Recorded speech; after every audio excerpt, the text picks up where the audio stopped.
సావగొట్టండి మరి. వాడి దగ్గర ఏమీ లేదు, ఏమి ఇస్తాడు ఇప్పుడు? ప్రార్థన చేసుకోవాలి మీరు కూడా. ప్రభా నా దగ్గర అప్పు తీసుకున్న ఆశీర్వదించు తండ్రి అని ప్రార్థన చేయాలా. అప్పు ఇచ్చిన వాళ్ళు చేయాల్సిన పని అదే. వాళ్ళ ఆశీర్వాదం కోసం కాదు, వాళ్ళ దగ్గర అప్పులు తీసుకున్న వాళ్ళు ఆశీర్వదించబడాలని ప్రార్థన చేయాలి. ఎందుకంటే వాళ్ళు దీవించబడేది కదా అప్పుసులు అయ్యేది.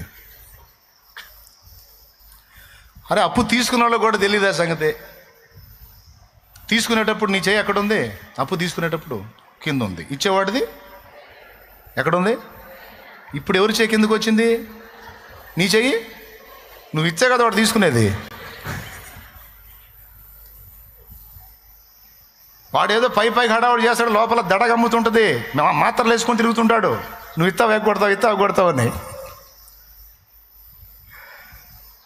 ధైర్యం చెప్పు, ప్రశాంతం చెప్పు, ఉన్న సంగతి చెప్పు. మామూలుగా మాట వినకపోతే అవసరమైతే కంప్లైంట్ చేసి చెప్పు, అవసరమైతే అవి పంపించు. ఐపీ నోటీసులు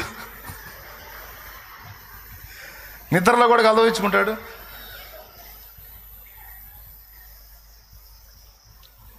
శతకోటి దరిద్రాలకు అనంతకోటి ఉపాయాలు ఉన్నాయని అన్యులు మాట్లాడతారు. శతకోటి దరిద్రాలకు అనంతకోటి ఉపాయాలు. ఏదో ఒక దారి ఉంటుంది, చావు ఒక్కటి దారి కాదు.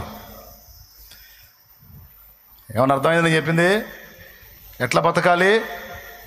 ఈ సమాజమైనా మన కుటుంబమైనా ఎవరైనా మనుషులు 100% మనల్ని అర్థం చేసుకునేంత సీన్ లేదు.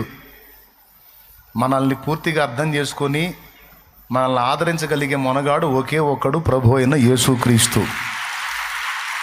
ఇంకైపోయింది. అర్థమైందా? ఎవరు? యేసయ్య ఒక్కడే. కాబట్టి ఏం చేయాలి? తెగించి బ్రతకాలి. దులిపి వేయటం. ఓడబగిలి చెక్క మొక్కల మీద ఒడ్డుకొచ్చారు పౌలోళ్ళు. చల్లటి చలి, గడగడగడ వణుకుతూ అందరూ ఒడ్డుకు చేరి బిక్కదచ్చి ఉన్నారు. పుల్లలు ఎరుకొచ్చి మంటేసి అందరినీ అక్కడ తీసుకొస్తే ఆ వేడి తగిలేసరికి కాస్త నరాలు సల్లొదిలి కాస్త ఫ్రీ అయ్యారు. పౌలు కూడా పుల్లలు ఎరుకొచ్చి మోపుగా కట్టి తెచ్చి ఆ మంటల్లో వేసాడు. ఇంకాస్త పెద్ద మంట వచ్చింది, ఇంకొంతమందికి చలిగాగుద్దని. ఆ కర్రలన్నీ కుప్పేసినప్పుడు, కట్టగట్టేటప్పుడు ఎక్కడ చేరిందో పాము చేరింది. అందులో విషపూరితమైన పాము ఆ మోపులోనే ఉంది. తీసుకెళ్ళి ఆ మోపు అగ్నిలో వేయగానే